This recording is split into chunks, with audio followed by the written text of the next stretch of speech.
You've got some heat on you, Arthur. Your name keeps coming up in a discovery that could shatter our understanding of history. Scientists have unearthed what they believe to be the long-lost tomb of the legendary King Arthur after several centuries of relentless search for concrete evidence concerning King Arthur's existence. Joe Rogan just disclosed in a recent podcast that the body of the legendary King Arthur has been found in a cave. This shocking discovery sparked controversies as it confirmed the king's place in the annals of history. Many people ask questions challenging the credibility of Joe Rogan's revelation. Indeed, how accurate are the facts of this discovery? Is the body in the cave King Arthur's? Let's find out.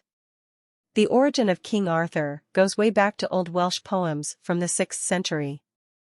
These poems, written in Welsh, combined the elements of history and myth. The Welsh poems portrayed him as a great and fearless leader.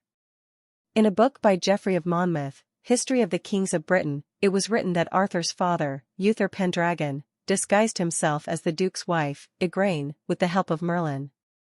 This led to Arthur being conceived. After his birth, Arthur never knew who his mother was until a later date when the secret was uncovered.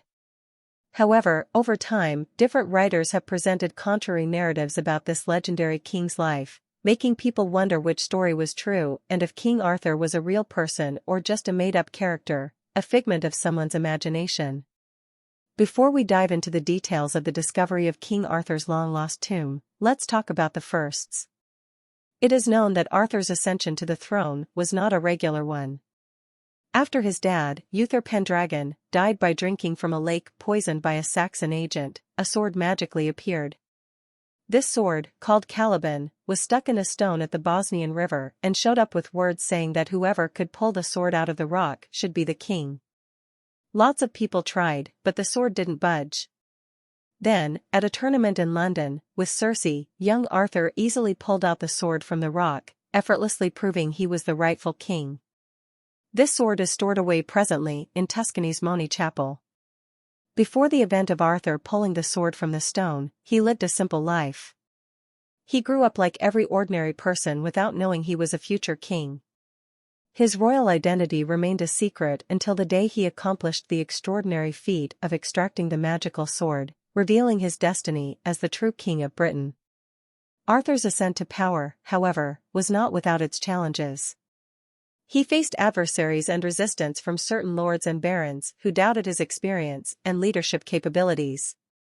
Despite these early obstacles, Arthur's reign became legendary, characterized by wisdom, valor, and the guidance of key figures such as Merlin and his trusted knights. Merlin is a legendary wizard and advisor to Arthur who played a crucial role in shaping the destiny of the young king with his magical foresight. Merlin provided counsel and guidance, steering Arthur through the challenges of being a leader. Merlin's wisdom and magical abilities not only aided Arthur in overcoming external threats, but also in navigating the workings within his court. The support of his knights proved equally important. Among them, Sir Lancelot, Sir Gawain, and Sir Tristan stood out as exemplary figures, each contributing unique strengths to the king's court. Lancelot, known for his unmatched skill in combat, became Arthur's most trusted companion and confidant. Gawain, renowned for his bravery, and Tristan, celebrated for his romantic exploits, added layers of complexity and strength to Arthur's inner circle. Among his several feats upon his ascension to the throne is the establishment of the Winchester Round Table, a round table located in the Great Hall of Winchester Castle. This large wooden table, featuring the names of King Arthur's knights, has captured the interest of historians. Although some suggest it might be a recreation, its connection to a city with strong historical links to the era supports the claim of its genuineness. The table's layout, construction, and the inclusion of the knights' names imply a direct association with the legendary king and his knights. He also went on a quest for the Holy Grail and fought against the Saxons, a tribal Germanic group of people working towards the invasion of Britain. Arthur experienced many successes and even betrayals during his rule. One of the most heartbreaking incidents involved a romantic relationship between Queen Arthur's wife, Guinevere, and Sir Lancelot, his most trusted knight. He initially doubted his uncle Lord Agravain's claim of an affair between these two trusted people, but eventually, he found the claim to be indeed true. Arthur was deeply hurt and distressed by the betrayal, but did not take harsh actions against Guinevere. Their forbidden love not only strained Arthur's friendship with Lancelot but also jeopardized the stability of Arthur's court. In addition, a betrayal unfolded within Arthur's family when Mordred, his illegitimate son with his half-sister Morgause, sought revenge and wanted the throne for himself. When Arthur captured and executed Cara, his lover, to achieve this cause, he joined forces with Morgana, Arthur's half-sister and also a powerful sorceress, to defeat him in the big fight at Camlan that led to the loss of many knights and plunged the kingdom into chaos. Mordred hurt Arthur gravely, but Arthur ended up defeating Mordred in the end. Apart from the intense battle of Camlan, Arthur was involved in the battle with the intruding Saxons. With the help of his magic sword Caliban, he made the Saxons, who had support from the Picts and Scots, promise to lead Britain. However, when they were at sea, they broke their promise, thinking they could surprise Arthur by landing in Devon from the North Sea through the English Channel. But Arthur found out about their plan, and he and his army faced the Saxons in the ancient Roman city of Bath, finally defeating them in a big battle on a nearby hill. He also won against the Picts and Scots in the north, achieving total victory. Despite all the information one can find on the history of King Arthur's life, his successes, and failures, there are several questions that still surround the existence of enough evidence to prove that this king really existed and not just a figment of one's imagination. This uncertainty has led to the development of diverse theories as researchers and historians work hard to prove their beliefs. They found a stone with the name Aaron on it, and while it's not exactly like Arthur, the similarity has people really curious.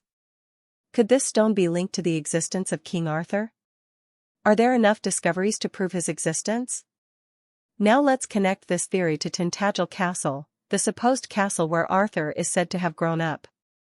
Tintagel is located on the Cornish coast and is famous for its ties to the Arthurian legend. The debate about Arthur's name connects with Tintagel's role in these tales. If Arthur's name has Celtic roots, as suggested by Stephen Zimmer, and is linked to a bear or warrior king, it gives Tintagel a special place in Arthurian mythology. Over the years, the excavations at Tintagel Castle have offered valuable evidence challenging previous assumptions about the site's history. The confirmation of its existence in the 6th century, the discovery of a successful community engaged in trade, and the mysterious inscription on the stone slab all contribute to the ongoing discussion about the potential link between Tintagel and King Arthur. While these findings don't definitively prove the existence of Arthur, they certainly add complexity to the legend. The excavations, led by Wyn Scott and his English heritage team, have played a crucial role in revealing Tintagel's past.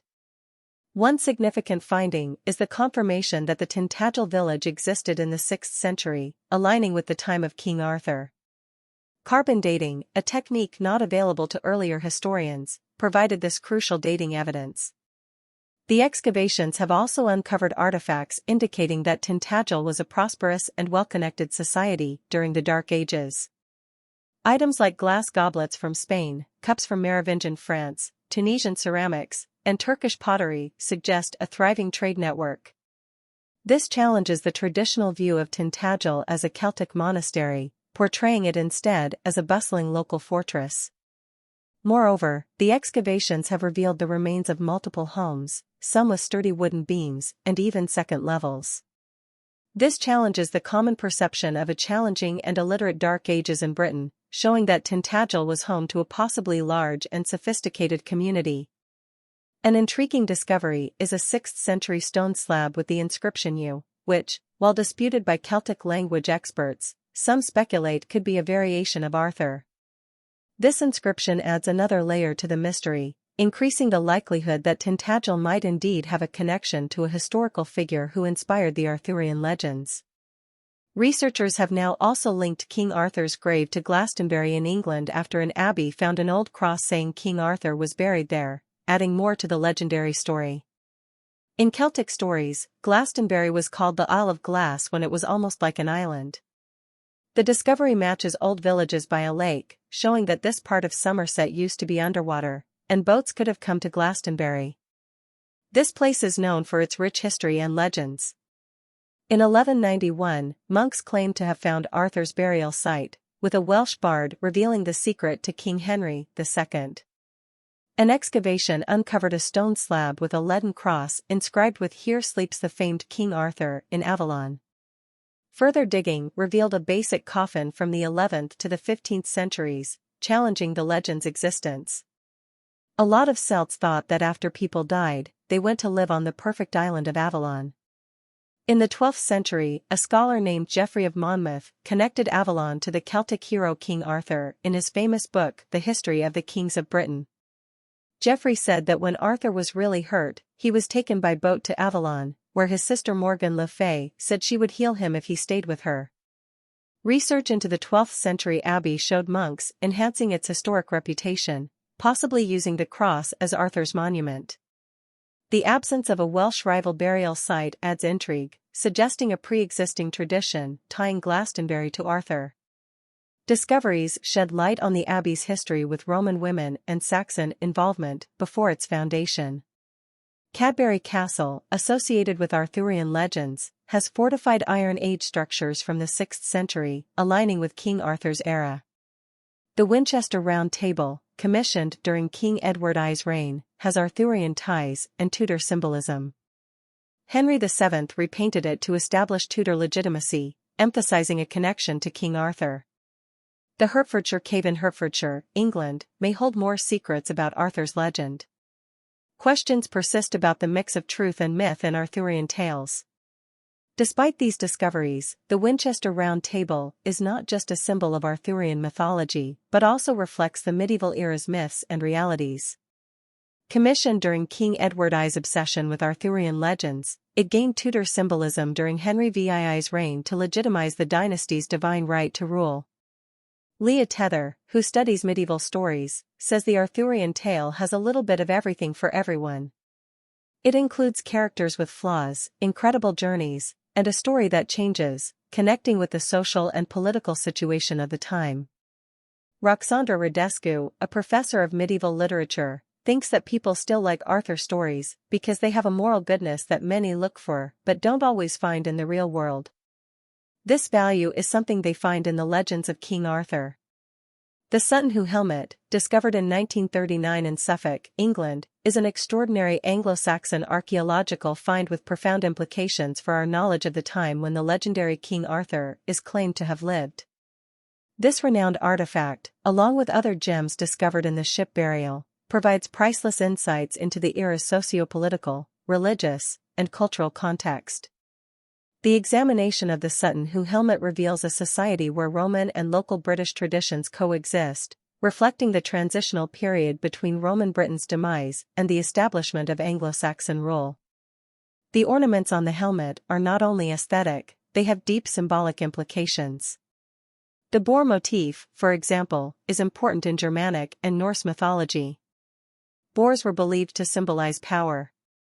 The boar in the setting of King Arthur can be compared to the quest for the Holy Grail. Other features, such as the interlaced patterns and stylized animal motifs, are typical of insular art and Anglo-Saxon artistic style. This style, a combination of native British and imported Irish and Germanic components, reflects the period's melting pot of civilizations. Similarly, the myth of King Arthur, with its blend of Celtic, Roman, and Germanic elements, exemplifies the cultural fusion that defined Britain's early medieval period. In the heart of England's West Midlands, Arthur Stone, a Neolithic burial site, has long been shrouded in myths and magical narratives. The legendary Arthur, a figure of renown, became entwined with this ancient monument through tales of a pebble in his shoe, adding an air of mystique to the site.